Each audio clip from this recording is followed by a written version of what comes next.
नमस्कार मित्रों, यह है पीएच नेटवर्क। मैं हूं प्रदीप हुंडो। आशा करता हूं कि सब राष्ट्रवादी जनता ठीक होंगे।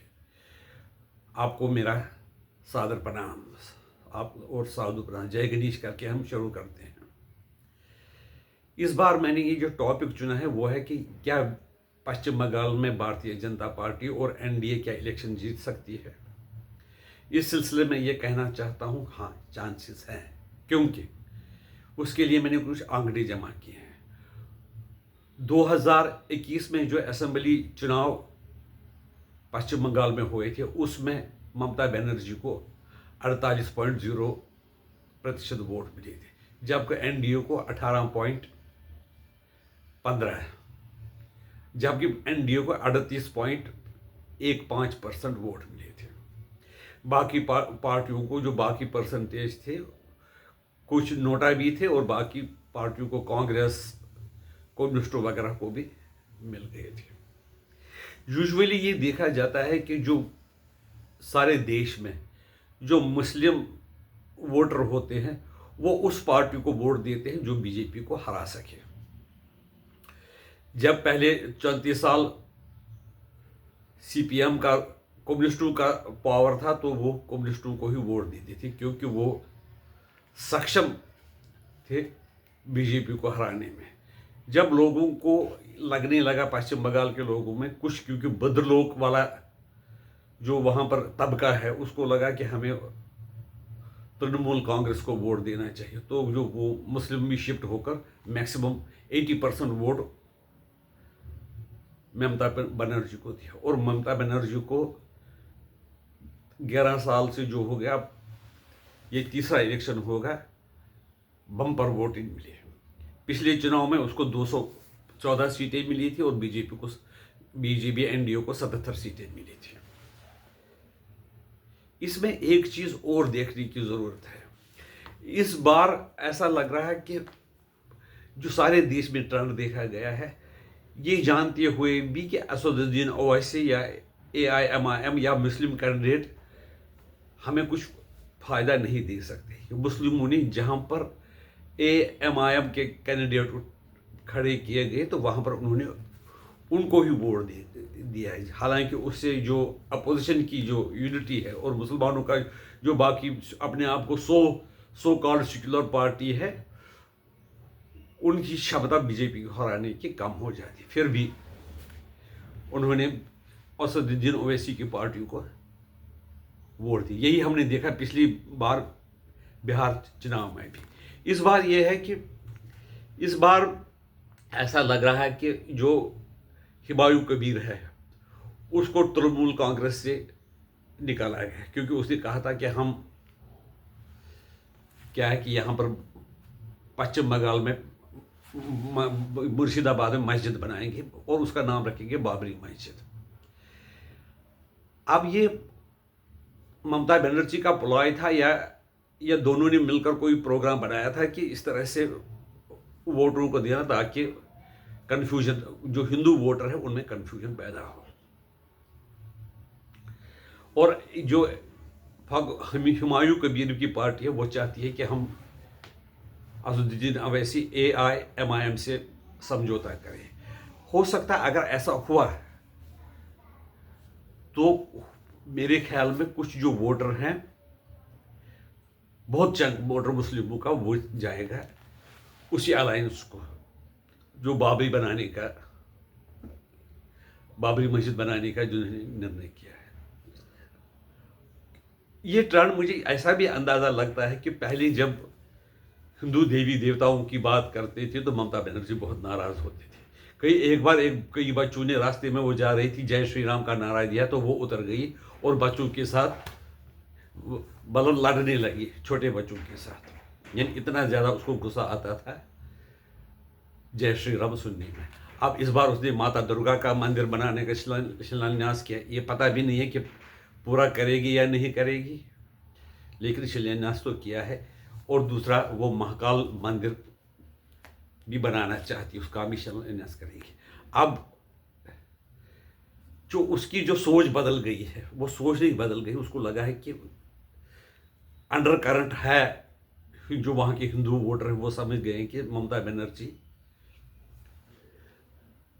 ये जो मुसलमानों की ही तरफदारी करती है और घुसपैठियों को बसा रही है, बांग्लादेशियों को यहाँ निकलने नहीं दे रही है। कुछ सेक्शन तो समझदार हो हिंदुओं में, कुछ जो अपने आप को सेकुलर समझता था वो समझदार हो गया है। वो लगता है कि शायद बीजेपी एनडीए को ज़्यादा परसेंटेज ऑफ वोट दे और मुसलमानों के वोट जो है थोड़ा अगर हो सके उसमें जैसे पुराने ट्रेंड रहे हैं और वैसी हुमायूं कबीर, कांग्रेस, कम्युनिस्ट पार्टी है, उनमें अगर थोड़ा थोड़ा डिवाइड होगा और कैंडिडेट के हिसाब से भी कुछ कई जगह पर लोग वोट देते हैं तो उससे बीजेपी को फ़ायदा हो सकता है। लेकिन देखने में ये है कि इस बार मुसलमान ये समझने लगे हैं, जो इंटरनेशनल लेवल पर हालात है, कि चाहे हिंदू कितना भी खुश करने का प्रयास करे मुसलमानों को, उनकी प्रेफरेंस मुसलमान रहेगी, क्योंकि आखिरकार उन्होंने वो जन्नत में अगर भेजना है तो मुसलमान को भी भेजना है। हिंदू को जो जिसको वो चाहे वो मुसलमान की तरफदारी करे, उनके लिए बोले, उनके लिए काम करे, उसको वो जन्नत में जाने देंगे। अगर उनको लगा कि इसने भी मुसलमानों के लिए काम किया है तो जन्नत के दरवाजे पे खड़े रहेंगे, ताकि कोई जो बेशक मुसलमानों के लिए काम किया हो लेकिन मुसलमान अपने आप को नहीं थी या था तो उस जन्नत के गेट पे खड़े होकर उनको जन्नत में जाने से रोक लेंगे। ये मुसलमानों में टेंडेंसी है। वो हमेशा उम्मा की बात करते हैं, मुस्लिम ब्रदरहुड की बात करते हैं, जबकि जो हिंदू है वो यूनिवर्सल ब्रदरहुड की बात करते हैं, मानवता की बात करते हैं। अब दूसरा एंगल इसमें ये भी है कि बंगाल में क्या हुआ है। 1947 में इस सिलसिले में मैं आपको दिखा रहा हूं कि मुस्लिम पॉपुलेशन कैसे बढ़ रही है।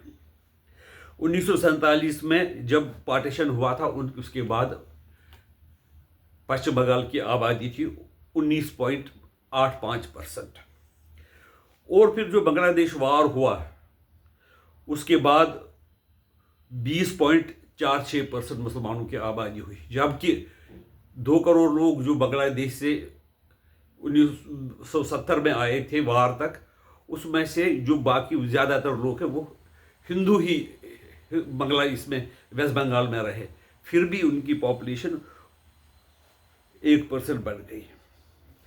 और 2000 की सेंसस के मुताबिक बताते हैं, 2011 उसके बाद 2011 की जो सेंसस है उसमें बताते हैं मुसलमानों की आबादी कितनी थी, 27% पश्चिम बंगाल में। ए भगवान, 20 से 27 कैसे बढ़ गई ये समझ में नहीं, यानी हिंदू की पॉपुलेशन बहुत ज़्यादा घटी है।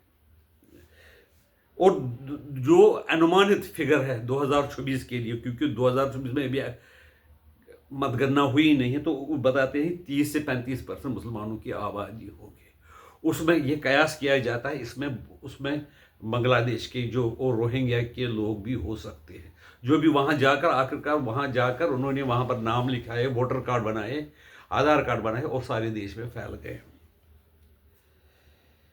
अच्छा, दूसरी एक बात जो आई, सर से भी एक बात समझने आई, जो स्पेशल इंटेंसिव रिवीजन हुआ है जिसमें अभी भी उसकी जो प्रक्रिया है वो पूरी नहीं हुई है, उसमें भी बताते हैं कि 1 करोड़ वोट कम होंगे। वो ऐसे थे जो फर्जी वोटर थे, जो कि मरे हुए थे, उनके जहां पर ऐसे टीएमसी के स्ट्रांग गढ़ है वहां पर वो वोट देते थे, मरे हुए लोगों के हिसाब से ही वोट देते थे टीएमसी के कैंडिडेटों को ज़्यादातर, बाकी पार्टी भी थोड़ा थोड़ा सा